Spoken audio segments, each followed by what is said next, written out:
السلام علیکم ورحمۃ اللہ وبرکاتہ۔ صدام حسین بغداد کے شمال میں واقع شہر تکریت ایک غریب گھرانے میں پیدا ہوئے۔ والد کی جلدی وفات کے بعد ان کی والدہ انہیں اپنے رشتہ داروں کے پاس چھوڑ کر کسی اور گاؤں چلی گئیں۔ چند سال بعد انہوں نے دوسری شادی کر لی۔ سوتیلے والد کا صدام کے ساتھ برتاؤ اچھا نہ تھا۔ صدام حسین کے لیے زندگی مشکل تھی اور اسرائیلی مورخ امتیازیہ بیرون بتاتے ہیں، مالک کے بچے نوعمر صدام کا مذاق اڑاتے تھے۔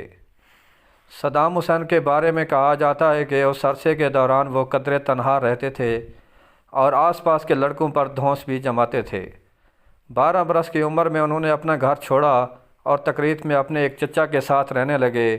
ان کے یہ چچا یوں تو استاد تھے، لیکن تاریخ عراق پر کتاب the modern history of Iraq کی مصنفہ بیبی مار کہتی ہیں کہ ان کا ماضی خاصا دلچسپ تھا۔ اپنے لڑکپن میں صدام حسین حکومت مخالف مظاہروں میں خاصے سرگرم رہے، مگر عراقیوں کی طرح وہ برطانوی نو آبادیاتی حکومت اور امیر جاگیرداروں کے خلاف ہوتے گئے۔ سن 1958 کے انقلاب میں عراق میں برطانیہ حامی بادشاہت کا خاتمہ کے بعد ملک میں پرتشدد بحرانی دور کا آغاز ہوا، لیکن صدام حسین کے لیے 60 کی دہائی اہم ترین ثابت ہوئی۔ عراقی بیس پارٹی کے رکن کی حیثیت سے صدام پارٹی کے ایک سینئر رہنما اور ان کے چچا کے قریبی رشتہ دار عامو حسن الباقر کے منظور نظر اور قریبی ساتھی بننے میں کامیاب ہو گئے۔ صدام اس وقت نہ کوئی افسر تھے اور نہ فوج کا حصہ، لیکن مورخ کہتے ہیں کہ عامو حسن باقر کے لیے وہ خاصے مفید کام انجام دیا کرتے تھے۔ سن 1968 میں بیس پارٹی اقتدار میں آئی اور عامو حسن الباقر ملک کے نئے صدر بن گئے۔ صدام حسین اسی دور میں عامو حسن کے دست راست رہے۔ حکومت کے اہم اور خفیہ کام وہ خود انجام دینے لگے، جن میں مخالفین کو منظر عام سے ہٹانا بھی شامل تھا۔ ان مخالفین میں سے کچھ تو قتل کر دیے گئے، کچھ جلا وطن اور کچھ کو چپ کرا دیا گیا۔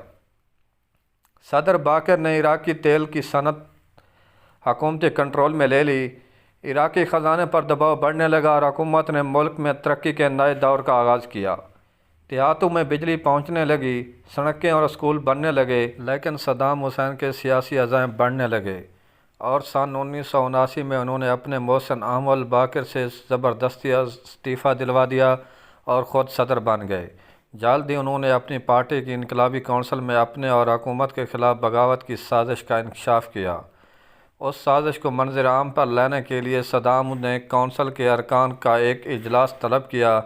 اس میں صدام حسین اسٹیج پر بیٹھے سگار پیتے دکھائی دیتے ہیں، جبکہ بغاوت میں ملوث افراد کے نام کی فہرست بآواز بلند پڑھی جاتی ہے اور جنہیں باری باری اجلاس سے باہر لے جا کر گرفتار کر لیا جاتا ہے یا ہلاک کر دیا جاتا ہے۔ اس اجلاس کے شرکاء جذباتی انداز میں بآواز بلند صدر صدام کو اپنی وفاداری کا یقین دلاتے ہیں اور نعرے لگاتے ہیں۔ اس کے بعد بیس پارٹی کی حکومت پر صدر صدام کی شخصیت حاوی ہوتی گئی اور جیسا کہ مورخ بیبی مار نشاندہی کرتے ہیں، اگر کوئی سیاسی نظریہ بچا تو وہ صدام ازم کا تھا۔ آنے والے برسوں میں صدام کے سیاسی عزائم عراق کی حدود سے واضح طور پر بڑھنے لگے۔ وہ خود کو عرب دنیا کا رہنما اور تاریخ میں اپنے آپ کو سلطان صلاح الدین ایوبی جیسے سپہ سالار کے برابر دیکھنے لگے۔ ان کی شخصیت کے اس پہلو کے بارے میں مورخ کہتے ہیں، صدر صدام کے جارحانہ عزائم کی پہلی مثال جلد ہی 1980 میں اس وقت سامنے آئی جب ان کی فوجوں نے ہمسایہ ممالک ایران میں پیش قدمی کی۔ صدر صدام کی توقعات کے برعکس یہ جنگ انہیں بڑی مہنگی پڑی۔ 8 برس جاری رہنے والی اس جنگ میں 10 لاکھ افراد ہلاک ہوئے۔ اس کے علاوہ جنگ کے نتیجہ میں عراق کے خزانے پر بڑا بوجھ ثابت ہوئی۔ صدر صدام نے ہمسایہ ممالک سے اقتصادی مدد مانگی۔ انہوں نے کویت پر عراقی تیل چوری کرنے کا الزام عائد کیا اور مطلوبہ معاوضہ نہ ملنے پر اگست 1990 میں عراقی فوجیں کویت میں داخل ہو گئیں۔ صدر صدام کو یہ فوجی اقدام بڑا مہنگا پڑا۔ ان کو توقع تھی کہ بڑی مذہبی طاقتیں جنہوں نے ایران کے خلاف ان کی جنگ میں عراق کا بھرپور ساتھ دیا، ہتھیار اور وسائل فراہم کیے، اب اگر ان کی کھول کر حمایت نہ بھی کریں تو کم از کم مخالفت بھی نہیں کریں گے۔ لیکن حالات بدل چکے تھے۔